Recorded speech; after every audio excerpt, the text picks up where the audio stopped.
prophète du Très-Haut, Jean est venu préparer la route devant le Seigneur et rendre témoignage à la lumière. Jean le Baptiste, dans sa prison, avait appris ce que faisait le Christ. Il lui envoya demander par ses disciples, « Es-tu celui qui doit venir ou devons-nous en attendre un autre ?» Et Jésus leur répondit, « Allez, rapportez à Jean ce que vous entendez et voyez. Les aveugles voient, les boiteux marchent, les lépreux sont purifiés, les sourds entendent, les morts ressuscitent, et la bonne nouvelle est annoncée aux pauvres. Heureux celui qui ne tombera pas à cause de moi. » Tandis que les envoyés de Jean se retiraient, Jésus s'est mis à dire aux foules à propos de Jean, « Qu'êtes-vous allés voir au désert? Un roseau agité par le vent? Alors, qu'êtes-vous donc allés voir? Un homme aux vêtements luxueux? Mais ceux qui portent de tels vêtements vivent dans les palais des rois. Qu'êtes-vous donc allés voir? Un prophète? Oui, je vous le dis, et bien plus qu'un prophète. C'est de lui qu'il est écrit, « Voici que j'envoie mon messager en avant de toi pour qu'il prépare le chemin devant toi. » Amen, je vous le dis, parmi les hommes, il n'en a pas existé de plus grand que Jean-Baptiste. Et cependant, le plus petit dans le royaume des cieux est plus grand que lui.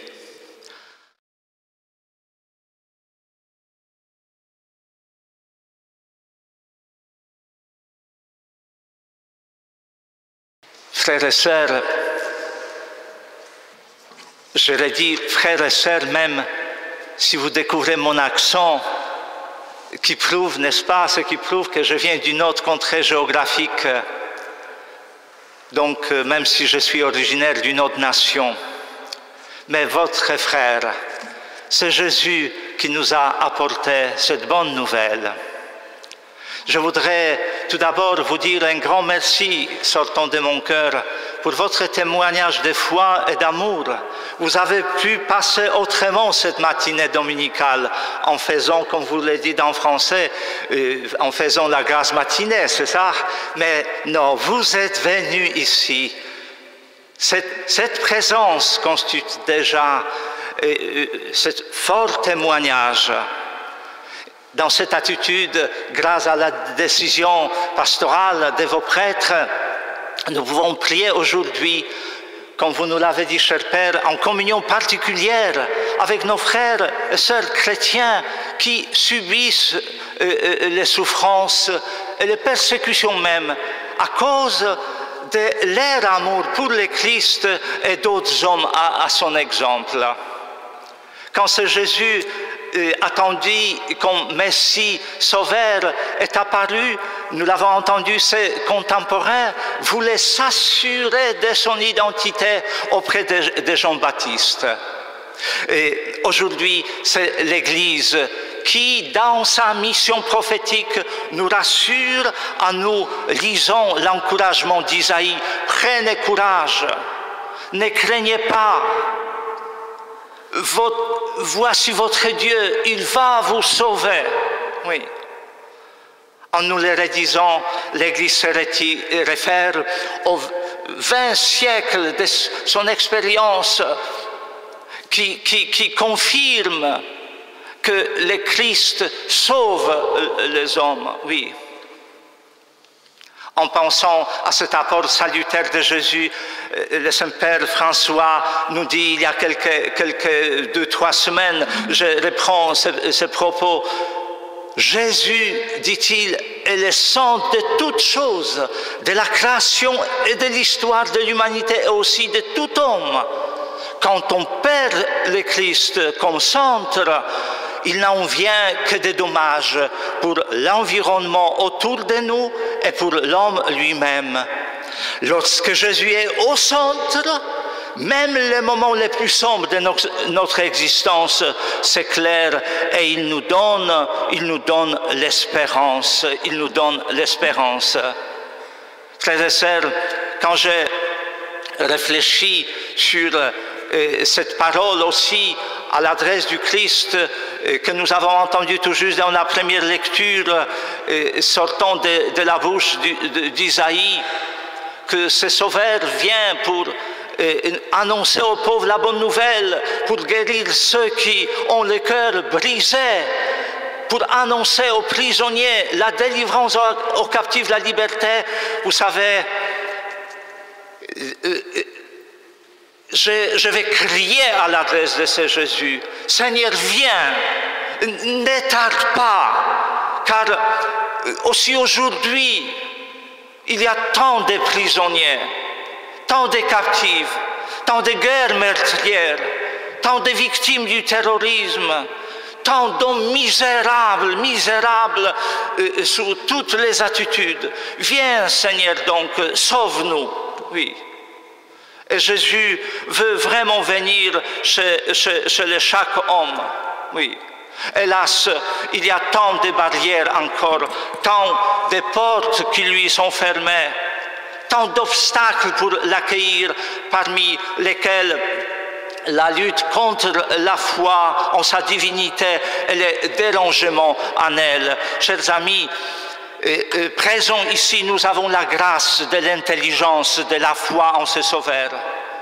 Hélas, tant d'hommes ignorent encore et sont menacés dans sa découverte.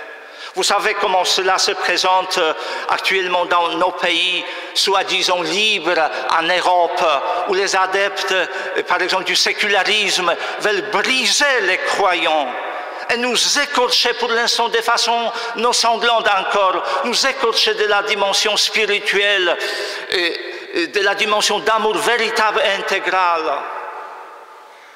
Cela aboutit immédiatement à de nombreux actes d'intolérance, de la discrimination coordonnée à l'adresse des chrétiens, aux agressions, vandalisme. Vous le savez certainement, mais je vous le dis avec mon accent, en Union européenne, certains États laïcs essayent d'imposer à tous les États d'Union les normes anti-chrétiennes et amorales, telles l'idéologie meurtrière gender du genre qui menace notre civilisation. Dans mon pays natal, en Pologne, plusieurs groupes avec un appui des gouvernants actuels font en sorte que, vous savez, cela prend une tournure inconnue, même dans les années du totalitarisme athée. Oui. Le bienheureux bientôt sera proclamé. Saint Jean-Paul II nous avertissait en disant que la démocratie sans valeur devient un totalitarisme ouvert ou déguisé. Oui. Et si nous jetons un coup d'œil en dehors de notre cercle culturel, tenez-vous bien, actuellement, pendant que nous prions ici dans 70 sur 200 pays du monde, les chrétiens, nos frères dans cette même foi, sont persécutés aujourd'hui de façon sanglante. Oui. La majeure partie de ce pays, ce sont les pays islamiques, de l'islamisme en particulier, d'autres les pays de l'hindouisme, aussi certains du bouddhisme, du communisme ou d'autres dictatures. Chers amis, sachez-le que tous les ans, sur le globe, plus de 100 000 chrétiens sont tués à cause de leur foi. L'an dernier, c'est-à-dire en 2012, on a tué 150 000 chrétiens. Qu'est-ce que ça veut dire? Que toutes les 5 minutes, un frère à nous, dans cette foi en la divinité du Christ, a été exterminé de cette terre. Ils subissent aussi les déportations, les destructions de lieux de leur culte, les viols, les enlèvements de leurs guides. Nous vous avons apporté toute une documentation sur eux, surtout sur les endroits, le peuple où la situation est la plus grave. Mais donc je ne peux pas vous parler longtemps, n'est-ce pas? Mais au moins quelques noms qui évoquent cette situation. Sachez-le que la plus grave situation des chrétiens est celle en Corée du Nord. Ils sont les plus nombreux en Chine, toujours totalitaire. Vous savez certainement quelles atrocités ils connaissent au Pakistan. Au Nigeria, les temples et les églises brûlent toujours. Les terroristes Boko Haram les forcent avec l'aide des machettes à se convertir à l'islam. Oui, ils sont cruellement persécutés au Moyen-Orient, dans cet espace géographique que Jésus a parcouru, où Jésus a marché. C'était le cas d'Irak. Il y a 25 ans à peu près, ils étaient 1 400 000 et maintenant environ 300 000, 400 000, oui. Actuellement, c'est le cas de la Syrie, dont la souffrance dépasse toutes les limites. Vous savez, cette crise a fauché des milliers et des milliers de vies, détruit le monde du travail, l'innocence des enfants, la famille, les foyers, les écoles, les lieux de culte, hôpitaux. Un petit pays qui présente l'image dure et lourde de Jésus, portant la croix de Jésus crucifié. On attend encore Simon de Cyrène, le nouvel actuel Sainte Véronique. 2 millions de Syriens se sont réfugiés, parmi eux 300 000 de nos frères dans cette même foi chrétienne, en se sauvant dans les pays limitrophes, si je m'exprime bien en mon français. Aussi, peut-être la dernière illustration, sachez-le que très dramatique est devenue la situation de nos frères dans cette même foi en Égypte, où l'ère à venir se joue maintenant. Aussi, les églises, maisons, leurs magasins sont incendiés, l'existence de nombreux est brisée. Mes chers amis, aujourd'hui nous nous réjouissons dans l'accueil du Christ, surtout à l'approche des célébrations liturgiques dans cet anniversaire de sa venue à Bethléem. Mais donc je ne vais pas gâcher, détruire votre enthousiasme chrétien. Et je voudrais vous dire ce qui est impressionnant dans l'attitude de ces chrétiens martyrisés. Même s'ils pouvaient éviter de telles répressions en renonçant à leur foi, ils les refusent, car cela signifierait pour eux, vous savez, de rester loin du Christ, donc loin de la vie, dans l'amour. Mais dans leur situation, de leur cœur s'élève cette supplication: viens Seigneur, viens nous sauver. Oui. Jean-Baptiste, nous avons entendu en préparant ses contemporains à l'accueil de Jésus, leur disait: aplanissez les chemins du Seigneur. Et aujourd'hui, c'est l'Église, notre mère, en accomplissant sa mission prophétique, nous répète cet appel en nous invitant à y répondre dans notre engagement chrétien. Et chers frères et sœurs, une réponse magnifique à donner s'appelle, celle qui m'envoie chez vous, l'aide à l'Église en détresse. L'aide à l'Église en détresse. Et pourquoi cette œuvre? Son existence est-elle justifiée? Alors je me réfère ici au propos aussi de notre pape François, qui a dit récemment aussi que nous, les autres membres de l'Église, devons leur manifester plus d'amour. Le pape a dit: il y a des situations dans lesquelles il faut tout simplement neutraliser les mal. Oui. L'Église, dit-il, doit être en cela comme une mère envers ses enfants ou les bons samaritains. Et justement, l'aide à l'exemple de détresse agit dans cette logique, cette attitude. Tout d'abord en priant pour ces persécuteurs et pour la conversion, vous savez, de leurs persécuteurs. Et ces chrétiens ont besoin, en détresse, nous demandent de les épauler aussi concrètement.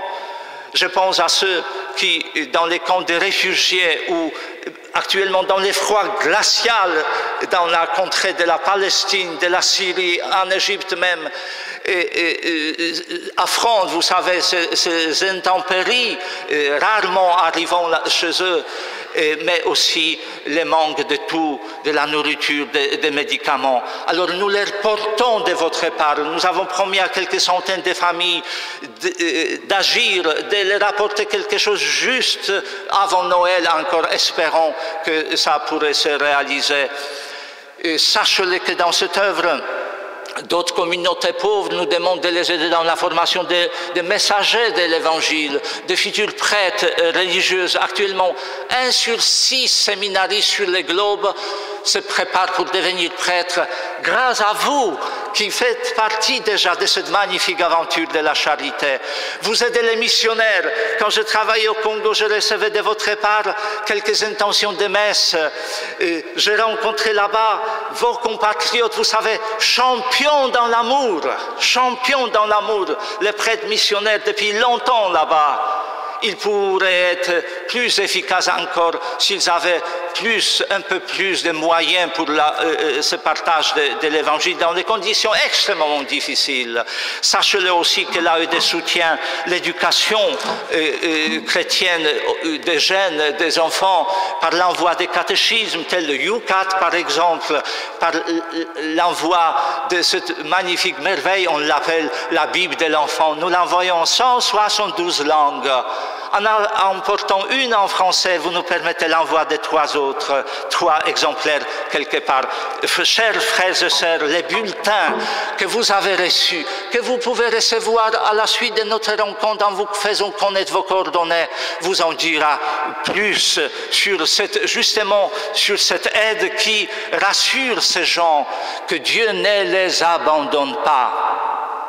Que cet avant liturgique soit marqué par notre contribution particulière à la venue, je dis à la naissance de Jésus dans les cœurs de ces hommes.